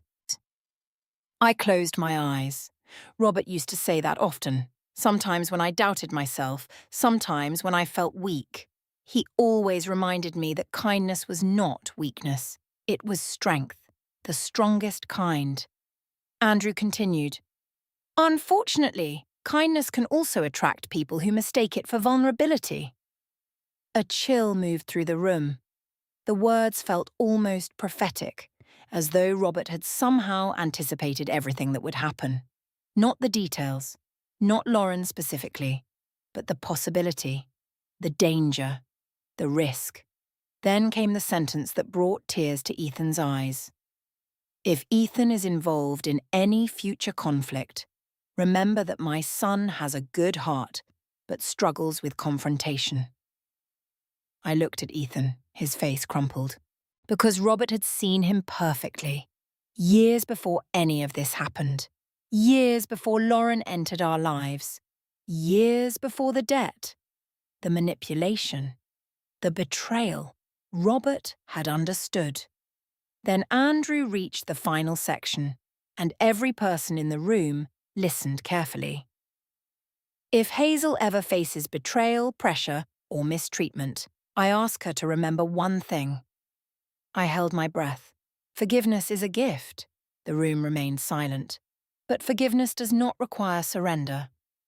A tear rolled down my cheek. Love does not require self-destruction. More tears followed. And protecting yourself is not selfish. Nobody moved. Nobody spoke. The words seemed to settle into every corner of the room, especially into my heart. Because for months I had struggled with guilt. Guilt for questioning Lauren. Guilt for doubting Ethan. Guilt for standing up for myself. Guilt for refusing to simply accept whatever happened. And now, Robert's voice, through words written years ago, was telling me exactly what I needed to hear. Protecting yourself is not selfish. When Andrew finished reading, the room remained quiet. For several minutes, nobody said anything. Eventually, Ethan wiped his eyes. I failed him. I looked toward my son. "No." His voice cracked. "Yes." He shook his head. "Dad trusted me." Pain filled his expression. "He trusted me to take care of you." I couldn't deny that, because it was true. Robert had trusted Ethan just as I had, just as any parent hopes they can. Ethan lowered his head, and I let Lauren convince me that silence was easier. The honesty hurt, but it was necessary. Healing rarely begins until truth is spoken aloud. Finally, I reached over and placed my hand on his. For a moment, he looked surprised, then ashamed, then grateful. "I am angry, Ethan." His eyes filled again. "I know. I am hurt. I know. What happened cannot be erased." He nodded slowly. "I know." The room remained quiet. Then I squeezed his hand. "But you're still my son." The words broke whatever emotional wall remained. Ethan began crying openly. Not dramatically, not theatrically, just honestly, like a man finally confronting the consequences of his choices. For the next hour we talked, really talked, perhaps for the first time in years. No excuses, no avoidance, no pretending, just honesty. Ethan admitted that he had ignored warning signs, that he had chosen peace over truth, that he had allowed fear to dictate decisions, and most importantly, that he wanted to change. I didn't know if he would succeed. Change isn't easy, especially at 42. But for the first time, I believed he genuinely wanted to try. Later that afternoon, after everyone else had left, Ethan and I sat alone in the living room. Sunlight filtered through the windows, the same windows I had once looked through while locked outside. Now I was home again, exactly where Robert intended me to be. Ethan looked around the room. "I almost lost this place." I followed his gaze. "The photographs, the furniture, the memories." "Yes." His voice became quiet. "I almost lost you too." The words hit harder than anything else because deep down, we both knew they were true. Some wounds become so deep that relationships never fully recover. We had come dangerously close to that point. Dangerously close. Then Ethan surprised me. "I want to make things right." I looked at him. "How?" He thought for a moment, then answered, "One day at a time." For the first time in many months, I smiled. Not because everything was fixed. It wasn't. Trust takes time, healing takes time, forgiveness takes time. But perhaps we finally had a chance. A real chance. As evening approached, I found myself standing on the back porch. The same porch where Robert and I had spent countless evenings together. The same porch where Ethan once played as a child. The same porch where Lauren had first asked questions about the house. The air felt different now. Lighter. Calmer. Peaceful. And for the first time since this nightmare began, I felt something close to hope. Not because justice had won, though it had. Not because the house had been saved, though it had. But because the most important thing of all might still be salvageable. My family. Or at least part of it. As I watched the sun sink below the horizon, I found myself wondering about one final thing. What exactly had Robert known? How had he anticipated so much? And why had he been so certain that I would someday need protection? The answer, I would soon discover, was waiting inside his old study, in one final letter, one final gift, and one final act of love. A week after Lauren left, life began to settle into something that almost felt normal. Not the old normal. I don't think that was possible anymore. Too much had happened. Too many illusions had been shattered. Too many painful truths had been exposed. But for the first time in months, I woke up without anxiety sitting on my chest. The house felt peaceful again. Quiet. Safe. Mine. One chilly Saturday morning, Ethan stopped by with coffee and pastries. He had rented a small apartment nearby while trying to rebuild his life. The distance was healthy. For both of us. We were talking more honestly now than we had in years. Not because trust had fully returned, it hadn't. Trust is earned slowly, especially after betrayal. But we were trying, and sometimes trying is where healing begins. After breakfast, Ethan left for work. I spent the afternoon cleaning, something I hadn't felt motivated to do for a very long time. As I moved through the house, I eventually found myself standing outside Robert's old study. The door was slightly open, sunlight streamed through the window, dust danced in the air. For years, I had preserved the room almost exactly as he left it. Now, for reasons I couldn't explain, I felt drawn inside. Maybe because the crisis was finally over. Maybe because I missed him.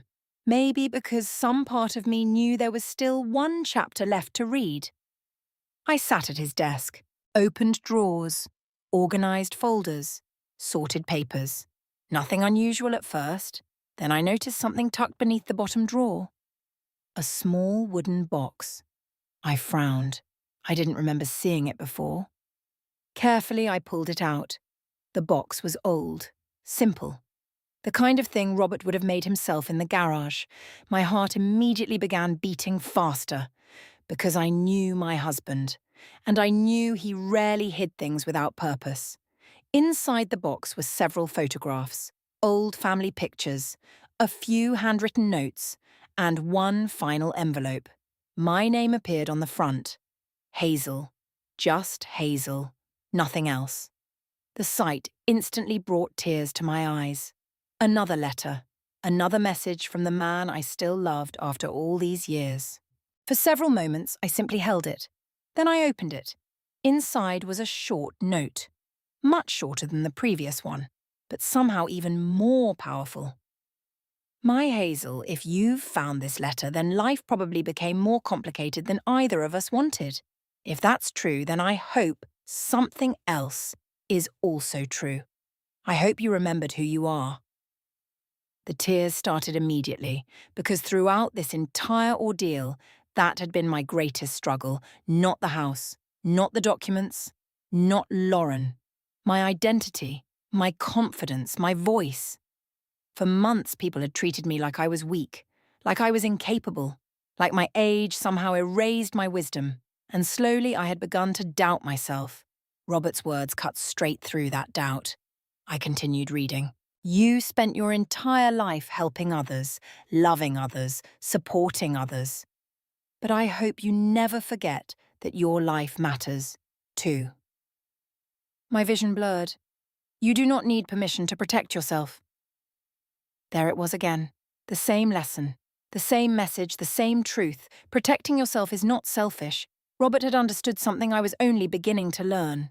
Many women of my generation were raised to sacrifice, to endure, to stay quiet, to keep peace at all costs. Sometimes those qualities are beautiful. Sometimes they're dangerous. And this time, they had almost cost me everything. Then I reached the final paragraph. The paragraph that explained everything.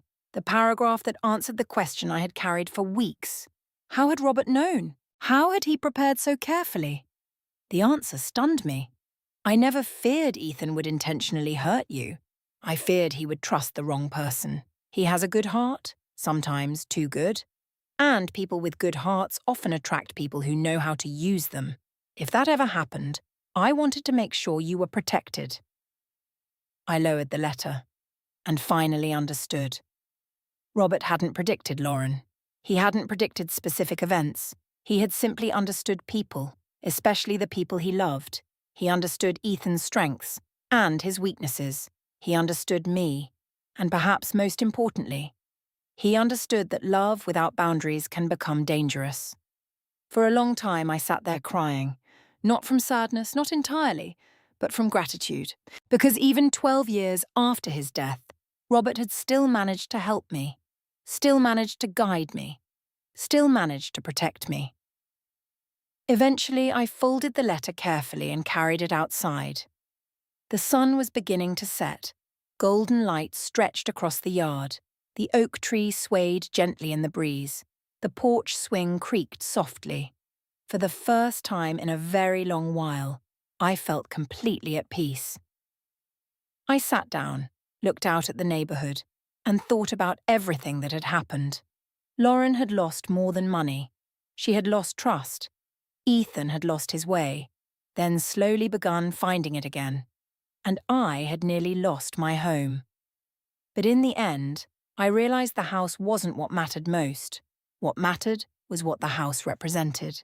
My dignity, my independence, my voice, the right to decide how I lived my own life. No one had the right to take those things from me. Not age, not fear, not family, not anyone. A few minutes later, Ethan arrived unexpectedly. He stepped onto the porch carrying dinner. When he saw me sitting there smiling, he smiled too. Thinking about Dad, I laughed softly. When am I not? He sat beside me. For several moments, neither of us spoke. Then I handed him Robert's final letter. As he read, tears filled his eyes. By the time he finished, the sun had disappeared below the horizon. Neither of us said anything. We didn't need to, because Robert had already said everything, and somehow, from beyond the years, he had given us both exactly what we needed. Not money, not property, not legal documents. Perspective, wisdom, and a second chance. As darkness settled over the yard, I leaned back against the porch swing and looked up at the stars. The same stars Robert and I had watched together for decades. The same stars that had witnessed our entire life. For the first time since this nightmare began, I wasn't thinking about betrayal. I wasn't thinking about loss. I wasn't thinking about fear. I was thinking about gratitude.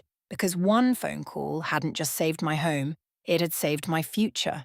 And perhaps in a way, it had saved my family too. Life has a way of testing us when we least expect it. Sometimes the people who hurt us are not strangers. They are the people we trust most, the people we love, the people we never imagined would disappoint us. But this story is not really about betrayal. It is about boundaries. It is about remembering that kindness should never require surrendering your dignity. Many of us, especially as we grow older, are taught to stay quiet, avoid conflict, and keep the peace. Those qualities can be beautiful, but there are moments when protecting yourself becomes necessary. Standing up for yourself is not selfish. Asking questions is not selfish. Refusing to be manipulated is not selfish. Your voice matters. Your experience matters. Your life matters. Another lesson I learned is that love and accountability can exist together. I love my son. I always will. But loving him did not mean ignoring his mistakes. Real love tells the truth. Real love sets boundaries. Real love allows people to face the consequences of their choices and grow from them. And finally, never underestimate the value of preparation, wisdom, and people who genuinely care about you. One letter, one trusted friend, one phone call. That was all it took to change everything. If this story touched your heart, I'd love to hear your thoughts. Have you ever been betrayed by someone you trusted? What would you have done if you were in Hazel's situation?